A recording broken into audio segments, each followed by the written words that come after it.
Hello. Today I'm starting a new series for teens. If your child is ready to go to a high school or has just joined high school, then this is an important session for you. This will help your child to develop listening skills and to attain a competency in conversation, spoken language communication competency. Hearing and listening practice is a part of an important part of hearing journey, which can help your child to get the most out of the cochlear implants. By attaining this competence, the child gets truly integrated into the hearing society and can confidently talk to anyone, any unfamiliar speaker also, continuing conversation. This can be spilled over to different areas. For example, I will be talking about phone training, self-advocacy, music appreciation, and communication strategies. I will also talk about which communication strategies can be used in different areas of phone music advocacy, which can help the child to be integrated and develop competency in conversation. Now, if our goal is communication competency, then we have to know about conversation. We have to know why the child is not continuing conversation. We have to find the cause and the factors of that and take care that the conversation can be better, the competency can be better. For that, we will have to look into three areas. So I am talking with the first exercise today. We'll be doing 4-5 exercises with your child. The first exercise is that you will talk to your child to understand that what conversation levels are. I'm referring to this resource which is available free on a website. And if you open page number 3, then you will see there's a detailed chart of conversation areas, categories. The conversation can be grouped into 3 different categories. You see on this paper, there are 3 columns in the chart. The first is speaker. Second is under the heading of environment. Third is under the heading of listener. So going through it in detail, the conversation can fail or break at any of these 3 levels, and we have to find out where is the problem. For example, when you go through the first column, which is at speaker level, you have to understand that something can go wrong at the speaker level which does not help the child in conversation. There are boxes and there are different factors which can be affected through the speaker. For example, the first one is accent. That means if the speaker has an accent, your child cannot do conversation, understandably, because the child does not understand the language because of the accent. Now the question is, can that situation be changed? Is it under the control of your child? You will have to discuss with your child, what does the child feel? Can he or she do something about it? No. So then the child has to put a cross in that box, going through all other factors. For example, if you say that the speaker is speaking too loud, which gives distortion to the signal, or the speaker is speaking too soft, which is beyond the hearing range of your child, that affects the conversation. Now, can your child do something about it? Can this be brought under control? Yes.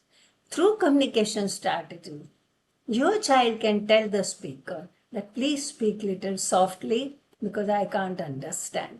Or can you speak little loudly so that I can hear better? So these communication strategies can be used to change that situation. So your child will put tick in that.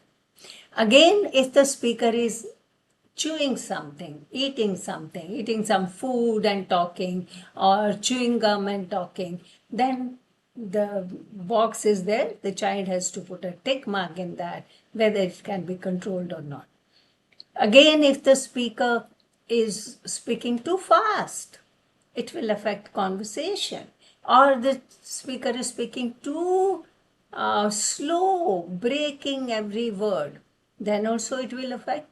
Or if the speaker is speaking like exaggerating all the jaw and the lips movement, the again signal is affected, frequencies are affected, language is affected. Or if the speaker is doing mumbling, not saying anything clearly, that also will affect. If the speaker and the listener are sitting in a position in a corner where two walls are meeting or something, there's a lot of reverberation and echo which will affect the listening of the child. So like these, there are many factors there. You have to go through each and every factor with your child. Help your child to put the tick mark or the cross. Let me take you to the third column also. Third is about speaker. Who's the speaker? That is the first one. Second is environment. Who's the listener now in the third column? The listener is your child. What can go wrong at the listener's level?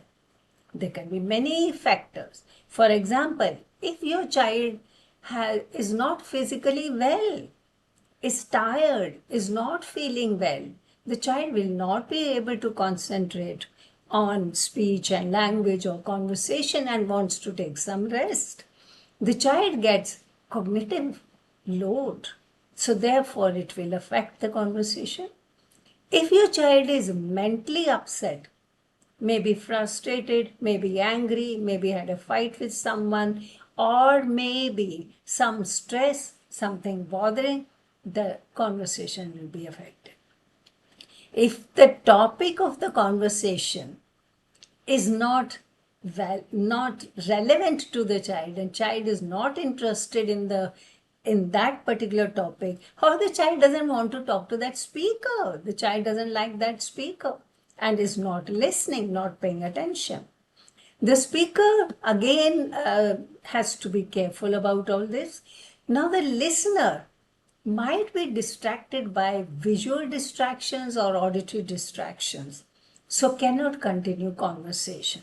By visual distractions, I mean, suppose the child who is a listener is talking to the speaker, and behind that speaker, there's a screen where the pictures are moving very fast, or there's a stage where people are dancing.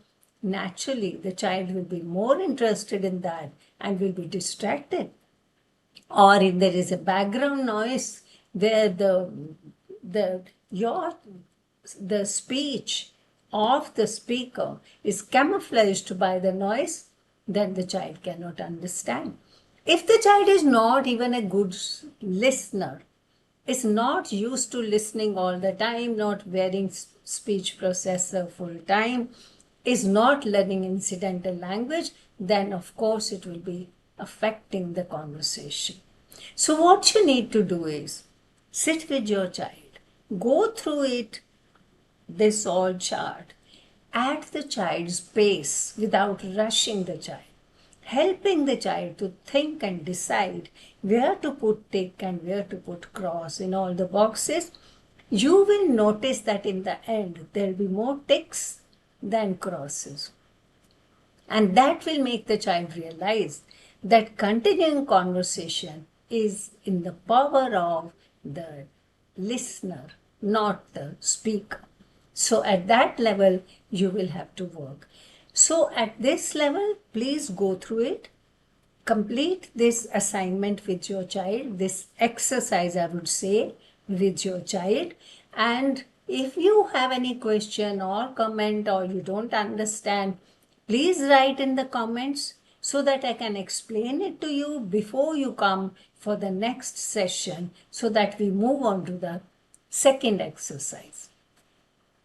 Thank you very much.